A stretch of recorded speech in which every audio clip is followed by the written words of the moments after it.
വൈക്കം മുഹമ്മദ് ബഷീറിന്റെ ബാല്യകാല സഖി എന്ന നോവലിന്റെ 5-ാമത്തെ അധ്യായമാണ് ഇന്നത്തെ വായനാ വിഷയമാകുന്നത്. മജീദിന്റെയും സുഹ്റയുടെയും കുട്ടിക്കാലത്തെ രസപൂർണമായ ബാല്യകാലം കടന്നു പോകുന്നതിനിടയിലെ ഒരു ദുഃഖ സന്ദർഭമാണ് ഈയൊരു അധ്യായം എടുത്തുകാട്ടുന്നത്. ബാല്യകാല സഖിയുടെ 5-ാമത്തെ അധ്യായത്തിലേക്ക് ശ്രോതാക്കൾക്ക് എല്ലാവർക്കും സ്വാഗതം.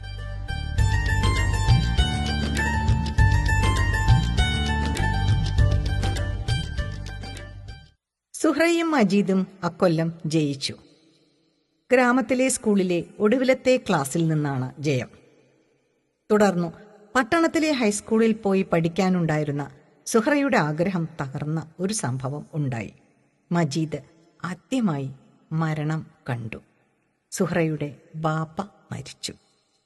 അതോടെ അവളും അവളുടെ 2 ഇളയ സഹോദരിമാരും ഉമ്മായും നിരാശ്രയരായി.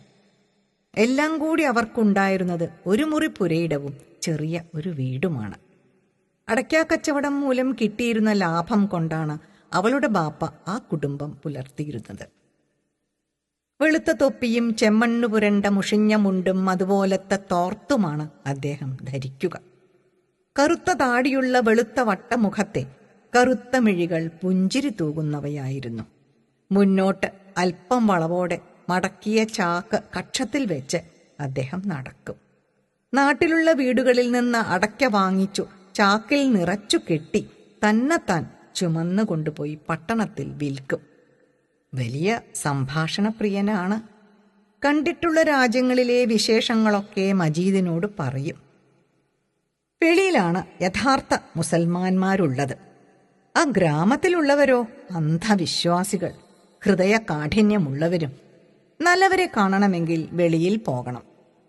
ഇവിടെയുള്ളവർ കരുതണത് ഇവര് മാത്രമാ ശരിയായ ഇസ്ലാമിങ്ങളെന്നാ. അറിവില്ലാത്തതിൻ്റെ ഒറ്റ ദൂഷ്യം.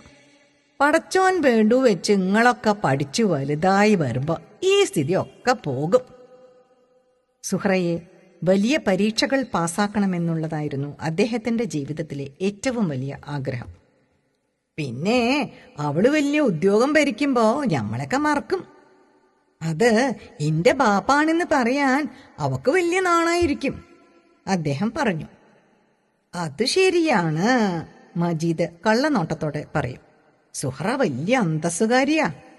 അപ്പോൾ സുഹ്റ വാതിലിന്റെ മറവിൽ നിന്നുകൊണ്ട് കണ്ണുകൾ മിഴിച്ച് പല്ലുകൾ ഞെരിച്ച് അല്പം രൂക്ഷത പ്രദർശിപ്പിച്ചിട്ടു ശബ്ദമുണ്ടാക്കാതെ പറയും, ഉമ്മിണി വലിയ ഒന്ന്.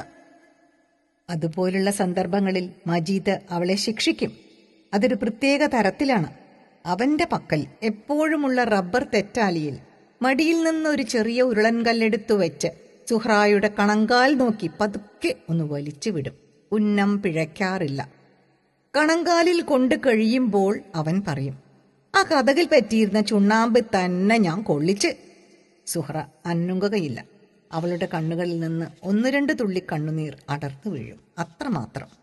അതൊന്നും കാണാത്ത സുഹ്റയുടെ ഉമ്മ മജീദിനോട് പറയും, നീ ഈ ഉന്നം നോക്കി നോക്കി ഞങ്ങളുടെ കലവും ചുട്ടിയൊക്കെ പൊട്ടിച്ചു തീർക്കും. മജീദേ, നിങ്ങളെപ്പോലെ മുതലുണ്ടോ ഞങ്ങൾക്ക്? ഓ, ഞാൻ ഇനി ഉന്നം വെക്കാനൊന്നും വരുന്നില്ല. ഞാൻ ഈ രാജ്യത്ത് നിന്നൊക്കെ ദൂരെ ദൂരെ പോകാൻ തുടങ്ങുകയാണ്. എവിടെ? 6 മാസത്തെ വഴിക്കപ്പുറത്ത്. എന്നിട്ട് സുഹ്റ പറയും, സന്ധ്യയ്ക്ക് വീട്ടിലേക്ക് പോരും.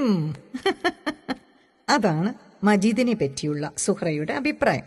സുഹ്റയെ പറ്റിയുള്ള മജീദിന്റെ അഭിപ്രായം അങ്ങനെയല്ല. എന്നിട്ട് ഞാൻ നാടൊക്കെ ചുറ്റി മടങ്ങി വരുമ്പോ സുഹ്റ വലിയ ഉദ്യോഗസ്ഥയായിരിക്കും. അപ്പോൾ ഈ ശ്രീമതി എന്നെ കണ്ടിട്ടുള്ള ഭാവം പോലും കാണിക്കയില്ല. വിദൂരവും സംതൃപ്തവുമായ ഭാവിയെ കണ്ടിട്ടെന്ന പോലെ നേരിയ മന്ദഹാസത്തിന്റെ ഉദയം അവളുടെ മുഖത്തുണ്ടാവും. വളരെ ആലോചനയ്ക്ക് ശേഷം അവൾ പറയും, ഓ, ചെറുക്കനല്ലേ പഠിച്ചു പഠിച്ച് വലിയ ഉദ്യോഗസ്ഥനാവാൻ പോകണത്. ഞങ്ങൾക്ക് പണമൊന്നുമില്ലല്ലോ. സുഹ്റയുടെ ബാപ്പ പറയും, പണമൊക്കെ ഞമ്മക്ക് അല്ലാ തരും. ഞമ്മക്ക് 3 പേർക്കും കൂടെ ഒന്നിച്ചു പോരാം പട്ടണത്തിലെ പള്ളിക്കൂടത്തിലേക്ക്. ഞാൻ അടയ്ക്കാ വിറ്റേച്ചു ദിവസവും പള്ളിക്കൂടത്തിന്റെ ബാതുക്ക വന്ന് നിന്നോളാം. പക്ഷേ അതിനു തരപ്പെട്ടില്ല. അദ്ദേഹം മഴ നനഞ്ഞു വന്നു 2-3 ദിവസം പനിയായിട്ട് കിടന്നു. 3-ാം ദിവസം സന്ധ്യയ്ക്കു മരിച്ചു. മരണശയ്യയ്ക്കടുത്ത് മജീദും ഉണ്ടായിരുന്നു. കെട്ടുപോയ വിളക്കിൻ്റെ പുകപിടിച്ചു കറുത്തുപോയ ചിമ്മിനി പോലെ ആ മിഴികൾ രണ്ടും.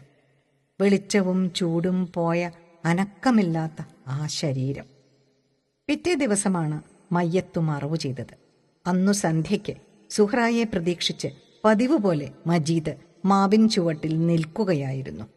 അവൾ ദുഃഖഭാരത്തോടെ സാവധാനം മജീദിന്റെ അടുത്തു ചെന്നു. മജീദ് ആ മുഖത്തേക്ക് നോക്കിയപ്പോൾ അവൾ പൊട്ടിക്കരഞ്ഞുപോയി. മജീദിന് ഒന്നും പറയുവാൻ കഴിഞ്ഞില്ല. അവൻ്റെ കണ്ണീർ കണങ്ങൾ അവളുടെ മൂർധാവിലും അവളുടേത് അവൻ്റെ നെഞ്ചിലും വീണ് ഒഴുകിക്കൊണ്ടിരുന്നു. ആ സമയത്ത് ഇരുണ്ട തെങ്ങുകൾക്കുമീതെ നീലാകാശത്ത് ചന്ദ്രക്കല തെളിഞ്ഞു നിന്നിരുന്നു. 5-ാമത്തെ അധ്യായം ഇവിടെ പൂർണ്ണമാകുന്നു.